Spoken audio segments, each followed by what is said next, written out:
Kgotsong, Sanbonani Molweni, and hello.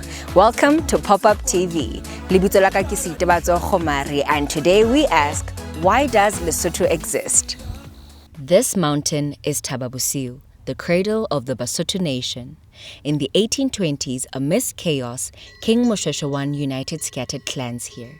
He proclaimed that people of different tribes should never treat each other as strangers. Under his leadership, this refuge on the mountain became the Basotho, people who would endure when others vanished. Lesotho's people forged a nation out of necessity, but geography gave them a fighting chance. Look at these peaks and valleys. Lesotho was uplifted by geology to more than a mile above sea level.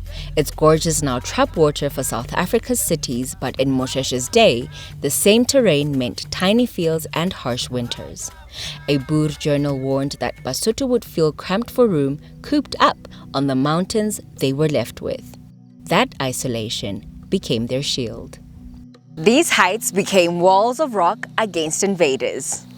During the 19th century, Thaba Bosiu withstood 8 major sieges. Moshoeshoe's warriors knocked spears and stones down the slopes, driving back superior armies.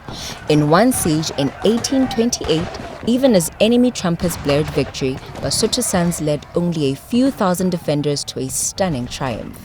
Such victories forged a fierce reputation. But by the 1860s, pressed on all sides, Moshoeshoe sought a new strategy. He turned to diplomacy. He told a British official, "I will be under the Queen as her subject, but under me," accepting protection over conquest. In 1868, Britain declared Basotho subjects and drew borders. Though it felt like surrender, it saved Lesotho's core identity. Here in the highlands, Basotho ways held us together.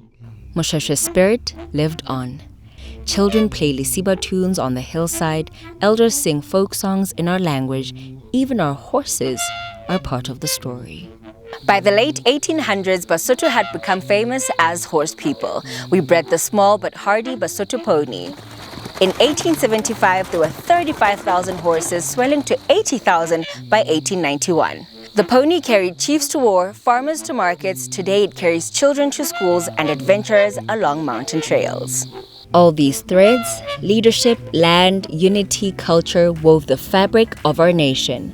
And on October 4th, 1966, that fabric became our sovereign flag. After almost a century as a British protectorate, Basotho declared independence. Basotho land was reborn as Lesotho.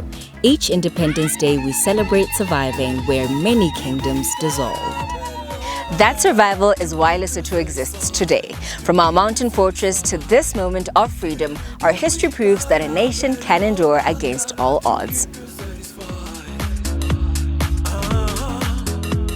Next on PopUp TV, from saddle to street, celebrating how the Basotho riding tradition gallops into today.